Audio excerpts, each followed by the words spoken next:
the fact of the matter is, if you win at everything, if your life is so good all the time, you don't even appreciate the peaks. If there are no valleys, if there are not even any little molehills, you don't appreciate the ride. It's like, just stay on the roller coaster, like John Gordon would say, right? Like, you have got to understand that life just does this, right? It takes you up and it takes you down. Right now, a lot of my life is in an up, but my health is in a major down, right? But my appreciation then for this energy that just exudes out of me, my appreciation for truly my childhood, because my mindset is such a weapon. Nothing evil is going to prosper against this, right? There's no way anybody should be planning funerals for me, because it's impossible. It's impossible. My perspective to be a winner in everything, whether it's health, whether it's finances, whether it's in my physical health, whether it's in anything, it came from being the little loser kid who felt completely out of control.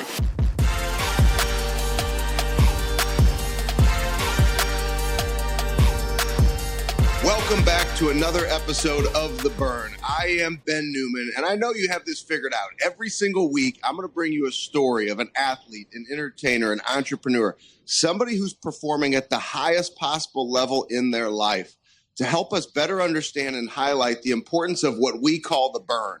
It's that underlying fire that ignites why and purpose that then causes you to be disciplined in your action, especially in the days that you don't want to do it. Now, I'm going to repeat that part. Disciplined in your action, especially on the days that you don't want to do it. And the reason why is because we have a very special guest for you today, Jessie Lee Ward. Now, Jessie and I, let me paint this picture accurately, because there's some things I've observed since we met. We met at an event for Ed Milet in Palm Springs, California, a handful of months ago. And this was an event, the event was on fire. We were there to honor Ed and his new book, and I had the opportunity to speak to honor Ed. And afterwards, we're at Ed's house, and I meet Jessie Lee. And Jessie Lee, for those of you that know, and when I say, like, those of you that know, a lot of you know, because she's the #1 network marketer in the world. She has 1.6 million customers, 12,000 promoters, 28 different countries, a social media following that you put up against anybody's, a podcast, The People's Mentor, that's top rated.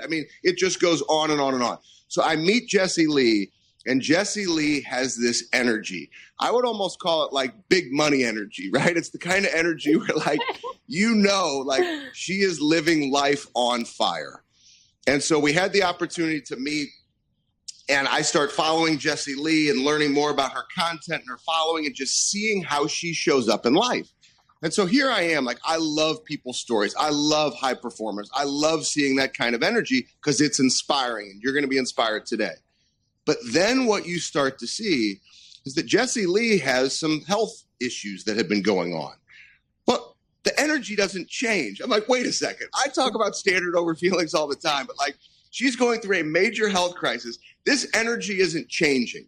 She launches a coaching program during this, which in 90 days, over 1,200 people join her coaching program. And now, as you can see, she's in an RV. And if anybody tries to give Jessie Lee any trouble about being in an RV, I don't care if the dogs jump on her. I don't care if there's wind blowing through this RV. She's in an RV because she's honoring her commitment to go to Las Vegas for one of her biggest events of the year, despite the fact that doctors said you cannot fly. So she said, I'll find another way to travel.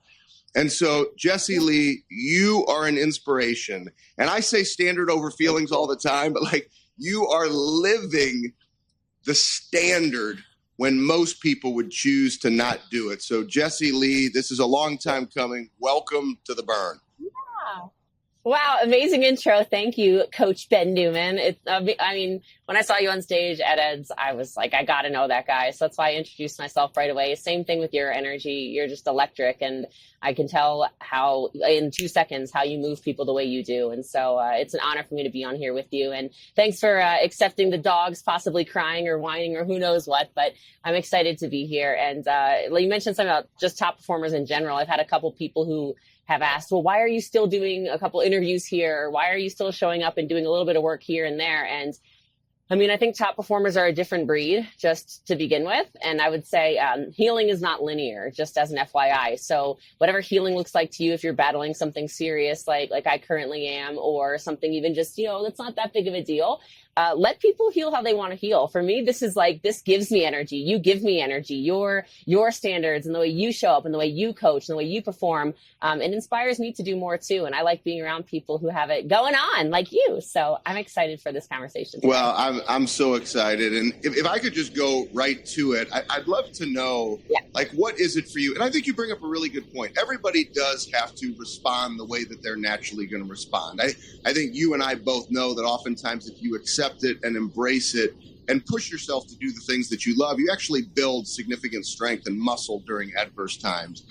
But what is it for you that you think about? What is that, when I say the burn, what is it that causes you to continue to show up even when you're facing what you're currently facing? When, from a financial standpoint, however you want to look at it, you don't have to do what you're doing right now. Why do you continue to do it? Beyond just the energy, go deep as to what that burn is.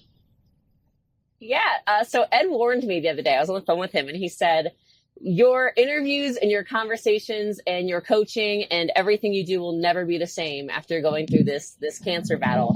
And I was like, really? Like, is it that serious? And he said, it's that serious. And as soon as you asked that, I'm like, you know what? I think in the past, even if it would have been a couple months ago, I would have said something like, it's just legacy, or I'm playing for people who don't believe in themselves yet, or I want to show people really what's possible, or something like this. And more than ever right now, I think my answer to that question is totally different. I think this is maybe more vulnerable than I expected to be, but I want to show myself that anything really actually is possible. I want to show myself that everything I do has never been in vain. I want to show myself I'm proud of me. I have a lot of inner work stuff going on right now because I think a lot of this is just caused from emotional trauma, honestly speaking. And what causes me to show up is knowing I've worked so hard, and maybe now it's time to, in my own way, enjoy the fruits of my labor while doing life the way that I want to do it. I don't know if that makes sense. I have so much joy when I work. I love being a top performer. I love looking at myself in the mirror and saying, yeah, I did that. I love looking back on the things that I've done and saying, I chose to show up on the days when I didn't want to. And I chose to show up when stuff was really hard. Look at the hope that I gave not only myself, which is what's happening every time I show up, but the hope that I'm able to show to people who are also going through whatever their battle is. You mentioned that strength comes through the adversity. It's when the muscles grow. And this is no different. This is just a bigger test than ever before. So I've just been showing up to prove to myself that I can. And now it's just like a completely different level that I've never experienced before. Well, I remember watching, my mom as a young boy, and I always reference, for an audience that there's, my little eyes were watching how my mother showed up. And what I'm hearing you say, which I think is so powerful, is you can go and build a following, right?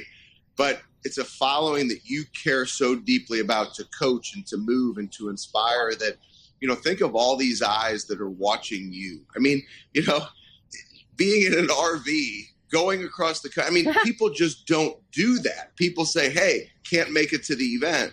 And so I think it's such an amazing example that you are setting for all of these individuals that you're going to go inspire in Las Vegas. And you'll continue to inspire in everything that you do. Where did your discipline come from? You don't build a following. You don't become number one in the world at anything. You don't have 1.6 million customers because you lack discipline and work ethic. So where did work ethic start for you? Where did you learn those lessons? One of my favorite stories is an actually really powerful, positive childhood story of mine. My grandfather was just a workaholic, and he always kept his brain really, really sharp with, I don't even know what. I don't know if you ever had a parent or a grandparent who was working into their 90s for no good reason. Not like a job, but he always wanted to stay sharp. And I remember asking him one time, this is my earliest memory maybe. I'm 2.5 years old. I have my hands on my hips, and he's working downstairs in his basement. And I said, Granddaddy, why do you work so hard? All you do is work. And he looked at me and he said, baby girl, someday you're going to understand. And it's kind of I have moments like now as an example where I go, I worked my ass off and I still work really hard, but for so long. And it's there are always fruits to the labor. And some people, when you're going through it and stuff is hard, you don't think about it. But wow, is there stuff in there? And then I realized really early on that discipline, when you are a disciplined person, you can actually measure your success.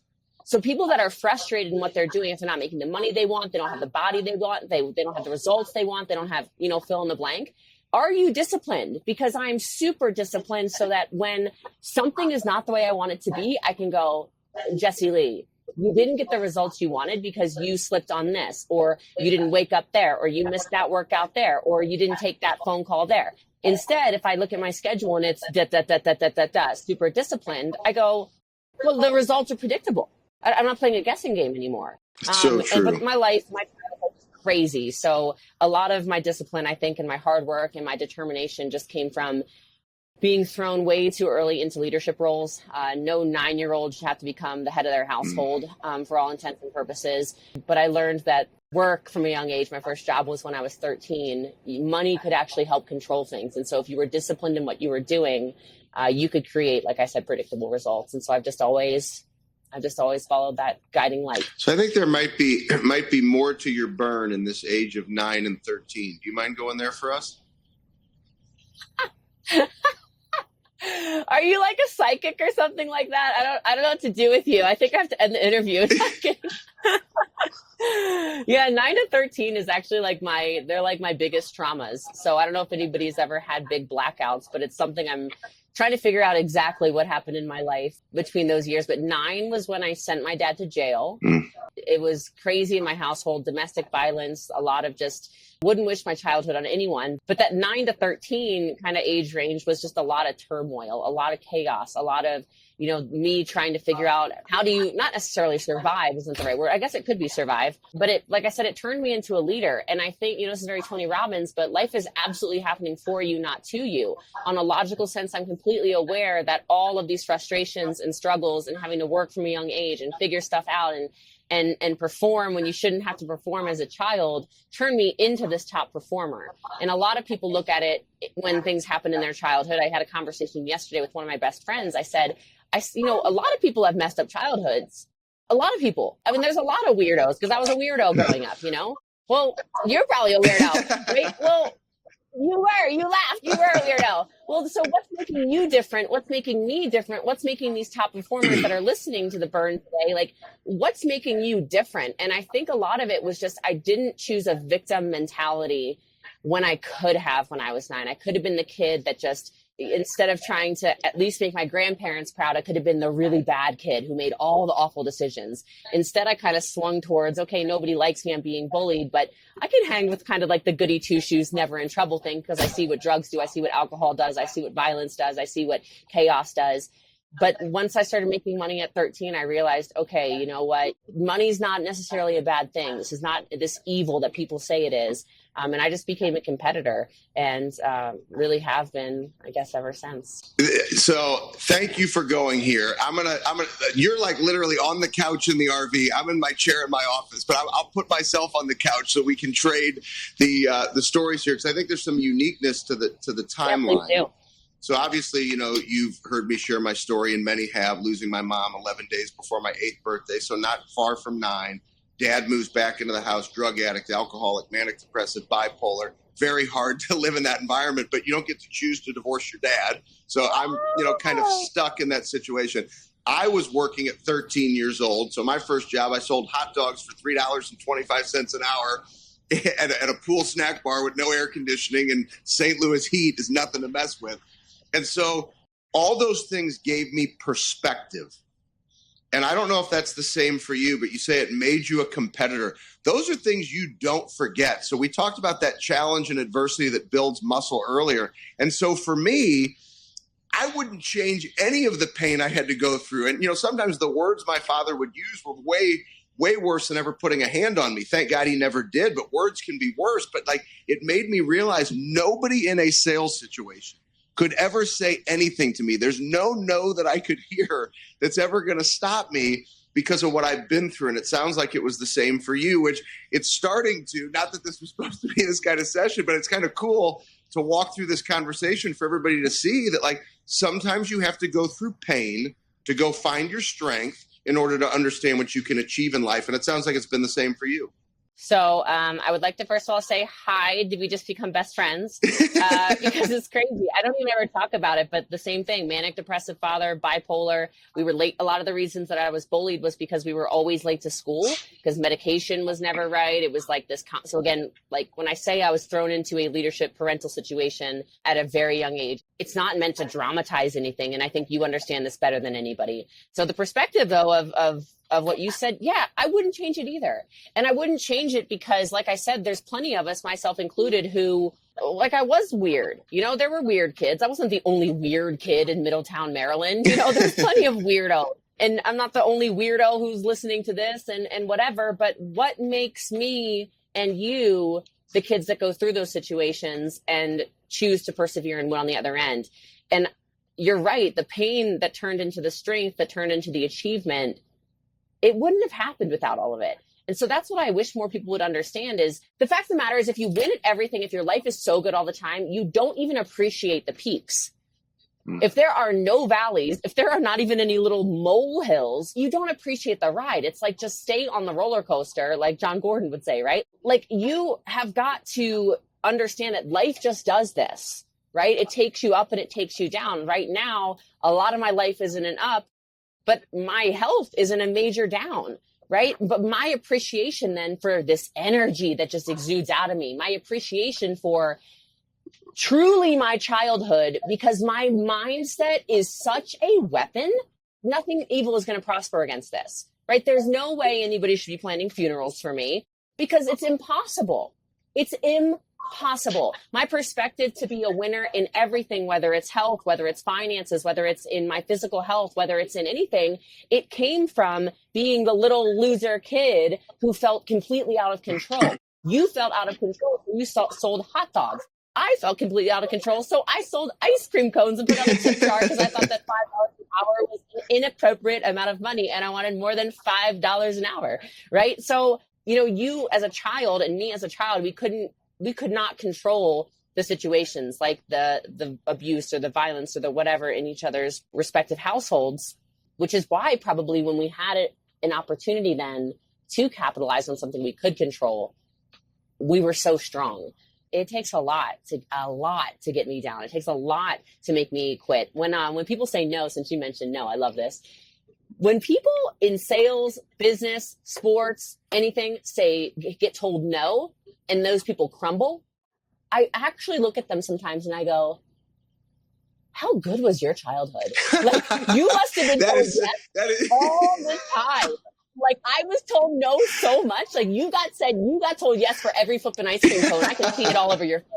You got told yes to every pair of sneakers, every summer camp, every, Girl Scout cookie box you wanted to buy. You always were told yes. See, I was told no. And I was trying to hard sell my parents and my grandparents, and it was still a no. So some of y'all just need to be told no more often. But I think we were told no so young that it turns us into, who we are. So now. that to me, everything you're describing becomes even that deeper rooted part of the burn that I feel every single day. I learned a quote from a dear friend of mine, John O'Leary, amazing speaker. He's been a guest on The Burn. He was a burn victim, burned on 99% of his body when he was 9 years old, given a 0.5% chance of making it through the first night.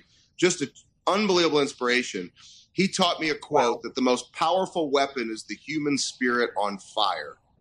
And that's what you're describing, right? That's that fire, right? The most powerful weapon. So for you to say this mind is because you're on fire, like, and here's what I love about high performers. They're not seduced by success. And this is maybe the best I've ever captured it live in an interview, because I'll speak about it from the stage, but like people are getting to hear this coming out of you. And so here's what I want to highlight. You had no idea I was going to talk about this. I didn't even know that I was going to bring this up, but this is a perfect example of it. The human spirit on fire, when you are destined to do something great. I just read all the accolades and everything that Jessie Lee is known for, and it's amazing what she's done. Nobody doing it like her in the world. Yet she decides to go and throw her first ever mastermind, not like, at a hotel back in Middletown, Maryland, like out in the islands. I mean, every towel, I recognize the details, Jessie Lee. Every towel had her logo on it. I mean, it was like, I'm going to do this and I'm going to do it right. And it goes back to, you didn't even have to do that. You don't have to throw a mastermind. You don't have to give back anymore. But this is the part, and you just nailed it, is people become seduced by success and they stop doing what they know they need to do. When you really see an example like Jessie Lee, you become so on fire. This is why we have the burn. And it doesn't matter what success you have. It's the discipline, it's the fight, it's the competitive nature. You just can't stop. So you say you were teased as a kid, you're a weirdo. I just say I've got screws loose. And a lot of times people just, they don't understand. They're like, why do you keep doing, you don't have to do that anymore. And I'm like, you don't understand. I can't stop. I want to serve. I want to give. So can you take us there? Because you've had so much success. Like, is this resonating? Like, is this alive for you? Because it's like, I see you doing these things. I'm like, she's not seduced by success. Like, this is what no seduction of success is. It's you. So again, just best friends immediately. I love this. I knew we were going to connect. I didn't know it was going to be this deep. It's amazing. So part of the reason I do that is because I feel like when you are a successful person, I almost feel like it's my job in a way, or my calling would be better, to show other people what it could be like if you would just step into my life just for a second. Like, if you step into my world for, like, the mastermind was 4 days, right? If you're in my world, because I'm not going to downgrade my life, you know, to hang out with you. I'm going to upgrade your life to hang out with me, right? You're good. It's just different. Food I eat is different. You know, I have private chefs, you know, that are going to cook you the most ridiculous meals. Yeah, I absolutely embroidered, by the way, the towels. They're amazing, right? And the shirts, the swag are embroidered. Nothing is like janky screen print, you know. I had the celebrities come in, and we didn't have a villa. I rented 2 gigantic, I mean, that was $65,000 of houses for 3 nights, okay? I mean, it's a little excessive, right? Whatever, the drones, the celebrity photographers, the entertainment, all of it. I did it because I think that if the human spirit can feel what it's like to truly live abundantly, things change in people. Because if you knew you were a champion before you ever won, how would you perform?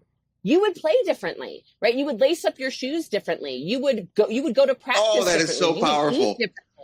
You would do everything differently because you've started to shift your identity. So when I have an opportunity to get people around me, I take it very seriously. You're not going to hang out with me and gossip. You're not going to hang out with me and talk about people or, you know, crap going on in the world or anything negative. We're going to talk about ideas, and we're going to talk about things that can shift the world. We're going to talk about changing lives. We're going to talk about big vision stuff. And when you're around someone like that, your identity starts to shift. You start to go, I like how I feel when I'm in a conversation like this. Well, if I want to have more conversations like this, then who do I have to become to be invited into more conversations like this? So if I spend a couple hundred, like this weekend, I have this event that I'm driving to, like you mentioned, this weekend is costing me $350,000. Like, I am losing a lot of money on it. How many people's lives will change from it?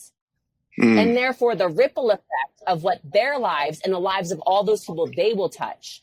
Like, that's the big vision conversation. That's the way a champion thinks. That's the way somebody who just has a higher calling in their life behaves. It's no longer about how can I make money. It's not about how do I get an extra pair of Louis Vuitton shoes, or how do I get another pair of diamond earrings, or another Rolex, or whatever, maybe fill in the blank. It just has nothing to do with that anymore. It's not the seduction of success, like you said. It's so much more like, you know what? I actually want you to make millions of dollars, because if you make millions of dollars, you will realize the money makes no difference in who you are.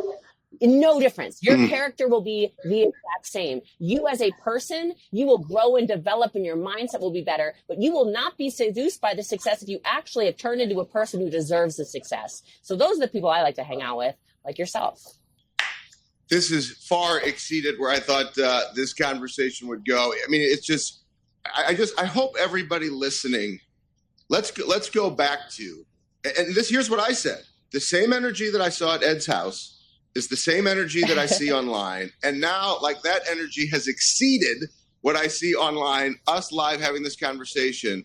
And Jessie Lee is currently going through one of the toughest physical challenges she's ever gone through in her life. And if you pay attention to some of the details of what she said, she chooses her energy. And not only does she choose her energy, she chooses who she surrounds herself with.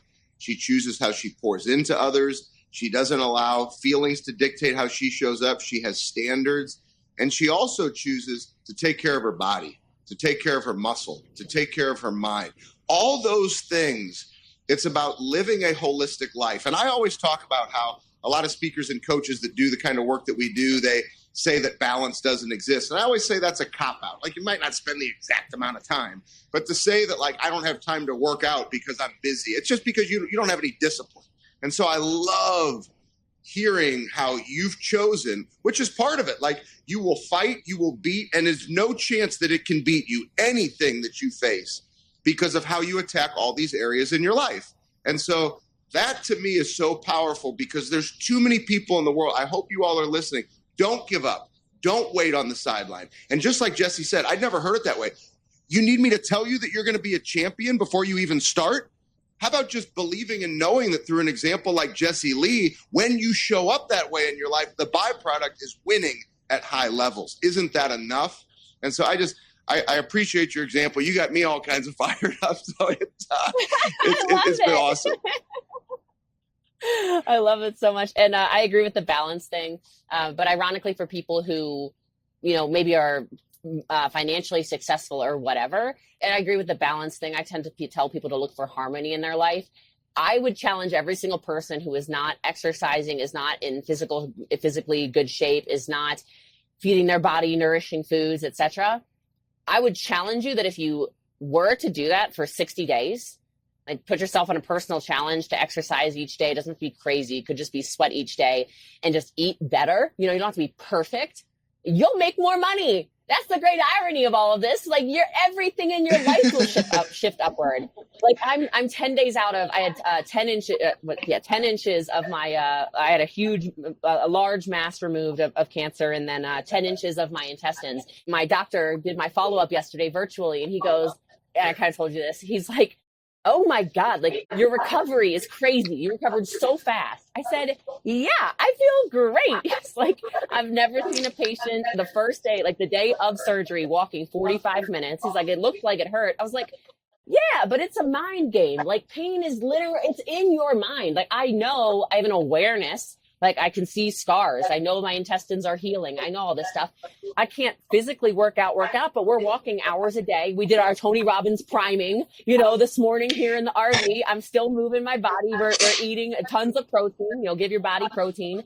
And every time I've taken my physical health more seriously, and then also made sure my spiritual health, my everything, emotional, mental health, all this stuff is in order, everything shifts in an upward trajectory. So don't just think, oh, let me focus on the money. The crazy thing is, if you're focusing just on the money, you're going to have a lack of money. It's just the way, I don't know, maybe God just bumps us over the head with that.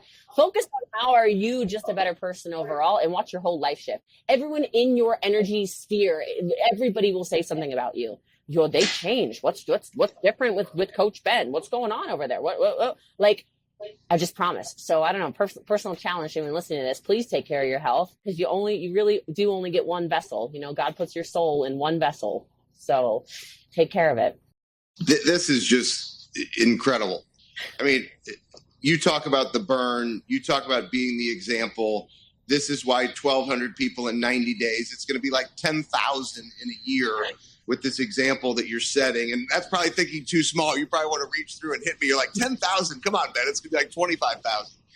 Just keep going. I can't take any more of this fire and energy from you, but we did just prove that quote that John O'Leary shared with me. The most powerful weapon on earth is the human spirit on fire. And so I'm going to add on to the challenge that Jessie Lee just gave to you.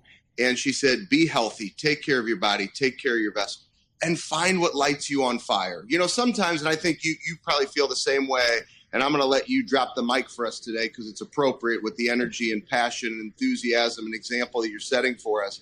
But, so many people, they hear like a conversation like, what's wrong? Like, too much energy, right? Like, veins popping out of his neck. That guy, like, what's wrong with, and we're not for everybody.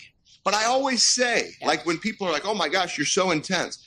Is it so wrong for me to just pour into you with the fire that I've been given to encourage you to just be your best one day at a time? Like, what's so wrong with encouraging you? And so, yes, Jessie Lee just challenged you, but what did she do? She said, hey, look at my example, look at what I'm fighting through. And all I'm going to do is challenge you. Because I know a lot of people listening are like, yeah, my nutrition's off, my workouts are off, but stop with the but and just take action, because you only have one shot at this life. And so I know sometimes we can be much, you say weirdo, I say screws loose, whatever it is. This is why we do the burn every single week, because there's examples of stories you need to hear to realize that you're not alone. You don't have to wait on the sideline, and you can choose to get into the game. So, Jessie Lee, I am so excited that you came onto the burn. I'm giving you the mic back, but everybody share this episode. Like I never say that, like, this episode needs to be shared, not with one, with like 10 people. It needs to be shared with family, loved ones. This was on fire today. We're going to make sure that you have opportunities to follow the People's Mentor podcast, for you to learn all about Jessie Lee, to continue to get this fire, to continue to be just inspired by her. But Jessie Lee, thank you so much for coming on the burn. And I'm going to let you close the show today because it's fitting. And then I'm not taking any more fire from you, because you got to go to Vegas and you got to pour into all these people that are so blessed that you've decided to take your adversity and to fight it, to be there for them. So thank you so much. Well, thanks for having me. And I'll just cap out what you just said. I think passion is a gift. You have a heart in your chest for a reason. And if you're passionate about something, you have to go after it. And people say, well, people don't understand me. I stopped being so passionate, or I started getting quiet about who I was or what I cared about because I was hearing all these things from other people. Nobody understood me. And I just want to remind people, and this is just, it's so important. God put the vision in your heart. God put the vision in your mind. It's okay if you're crazy to a bunch of people, and it's okay if I'm too much for you. It's okay if Coach Ben Newman's too much for you. It's okay if whoever you listen to on the internet, you feel like they're screaming or they're doing whatever. I think sometimes we need to be shaken as people, because we go through life. It's like the same robots all the time. People live the same lives. Our neural pathways are so strong because we live the same life over and over and over, same day over and over and over again. And we expect some kind of different life. Shake it up. Be the one in your friends group that people are talking about behind your back because they go, what is wrong with him? Like, why is he doing these crazy things? Why is he trying that business thing? Why is she doing this? What does she think she's going to be, the president? Like, yeah, I do, or whatever it is. I want you to dream bigger. Whatever your dream is, I promise you it's not big enough. I promise you. Like when he said 10,000 people are going to be in my coaching program by the end of the year. Oh, I better make it 25,000. It's amazing that I haven't even thought about that. I'm in my mind every single day thinking about how I'm filling stadiums of people because of my tours. I'm around the world, right? So none of this other stuff that's going on with my health or personal whatever, like I'm not even, whatever. I don't care about this because my mind is so focused on the future of where I'm going, who I'm going to change the world with. And if it's too much for you, that's okay. But for a lot of people, it's just right. And for a lot of people, it will make somebody move that 1 degree shift. And that 1 degree shift can change everything in people. So don't be so scared to be loud or to be out there or to be, quite frankly, just yourself. Authenticity is why I became as successful as I am. It was not because I was following other people. It was not because I was trying to be like you. It's not because I was trying to be like anybody. I said, what does Jessie Lee want with her life? And I'm going to do a lot of that. And by doing a lot of that, it created a massive ripple effect that has gone clear across the world. And so I challenge all of you, challenge again, just do that weird thing. Do that thing that's on your heart that everyone says makes no sense. Because at the end of the day, like we said, you get one life. And I need you all to start making yourself more proud than, I don't know, some ancestor 3 generations ago that you never even met before that you think you have to live up to their standards. Live up to your own standards. Unbelievable. Now you know exactly what the burn is. Jessie Lee is an example of it. Jessie, thank you again. This has been The Burn. We will see you next week.